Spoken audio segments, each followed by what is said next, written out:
Good. Hi, guys. I'm not dressed. Most days I'm not dressed when I work. So, yesterday when I recorded my update, obviously I had just come out of the doctor's office. Hadn't had a chance to pray about it yet.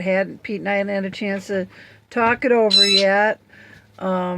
We were reacting to what we had just heard with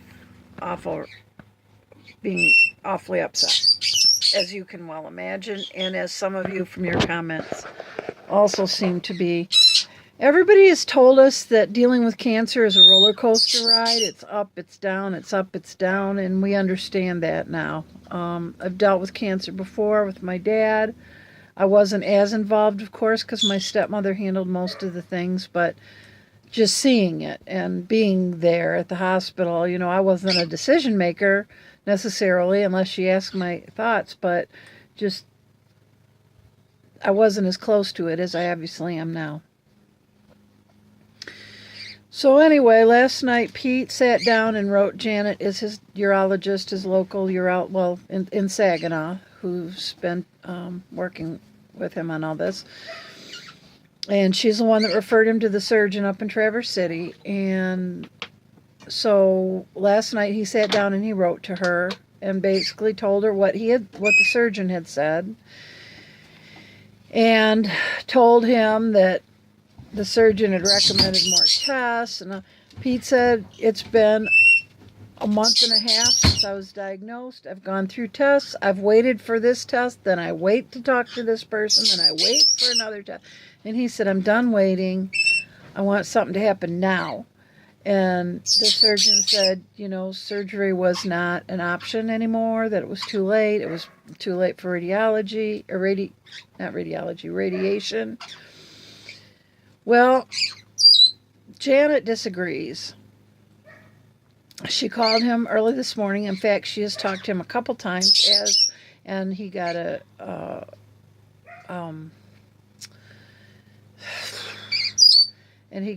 really nice email from her nurse, Kathy Dar, similar to Kathy Kim at the campground.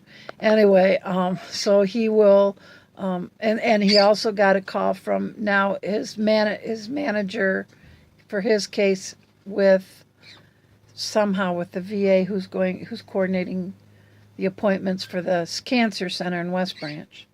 So he's been on the phone with a lot of people today.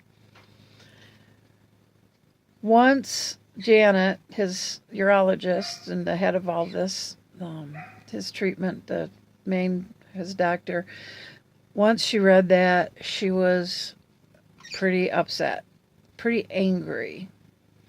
And she started out by saying she was disappointed, but then as she was talking, she let us know that she was pretty angry. Because she said, this doctor took into account of all the tests he's had. He looked at one test result. And she said, that's a difference between specialists and nurses.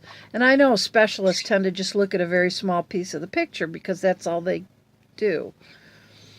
She's a nurse practitioner she's a nurse practitioner. But everybody there calls her doctor. But anyway, she said that's the difference between them and nurses. Nurses look at the whole picture, and they look at the patient. And they look at everything. She said all of the test results but one have showed no metastasis. And she said he looked at the one test result that could possibly mean metastasis. We can't find it in anything else, but he looked at that one, based his decision on that one. I'm looking at the patient, at my physical exams, at all the test results, and I'm seeing that you probably could have had your prostate removed, but I wouldn't have made the same decision he did. But since that's not going to happen, here's the plan. She's overnighting him the androgen deprivation therapy tablets tonight, along with calcium and vitamin D, because the ADT will weaken his bones. I'm guessing it's like osteoporosis. So she's sending him those as well, and he starts that tomorrow.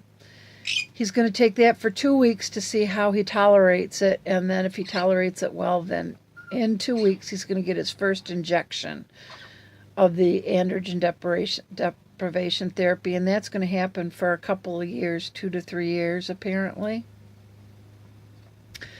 That is to shrink. He explained it to me this morning, and I'm not sure I have it right, so I may not say this right, so I'm not going to try and sound like I know something I don't, but apparently that will shrink the tumor, and it will keep any cells in the prostate from escaping and spreading, and it will just like keep them from moving. It'll keep them right there. I think that's the way he described it to me. There was a lot going on today. She also told him he is to start radiation as soon as possible. So the radiation oncologist that he saw before in West Branch is said that if he can't get the surgery, they'll do the radiation treatments daily for 8.5 weeks. If he had the surgery, then it would be 5 weeks. So he's going to start that for 8.5 weeks on Monday. He's going to start the ADT tomorrow. Both of those are designed to hit the cancer and hit it really hard. And both of those are under the premise that Janet believes it has not metastasized.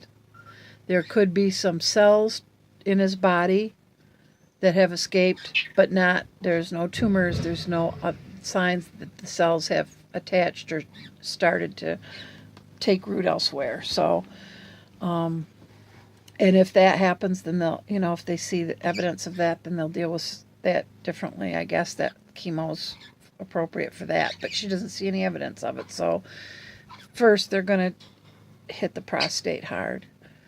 I never thought I'd see the day when I'd be happy that Pete and I are going to have a different kind of marriage now, and that he'd be going through what he's going to have to go through with all the side effects and everything, but we're both happy. So, especially after yesterday, maybe that was part of God's plan to make us see that stop concentrating on all the bad stuff that's going to be part of it, and be thankful you've got it.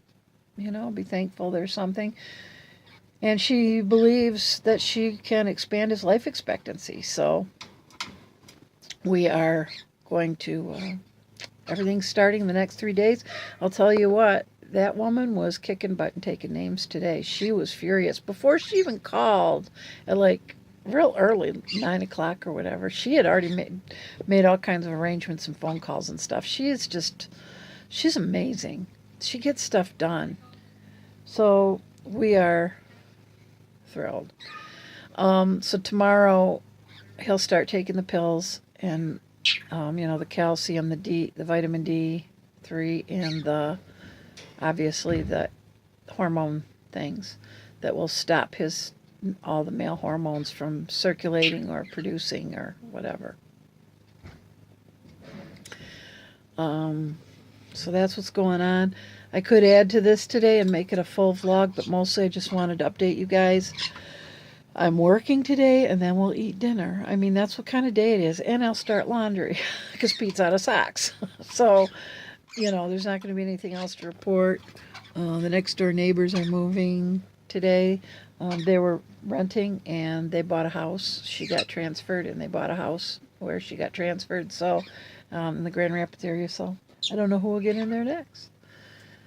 But I hope it's somebody that is nice, and these neighbors have been really good neighbors, and I'm sorry to see them go. The kids are cute, and the kids are nice, and they have cute dogs, and, I'll be sorry to see them go, because they've been, good neighbors.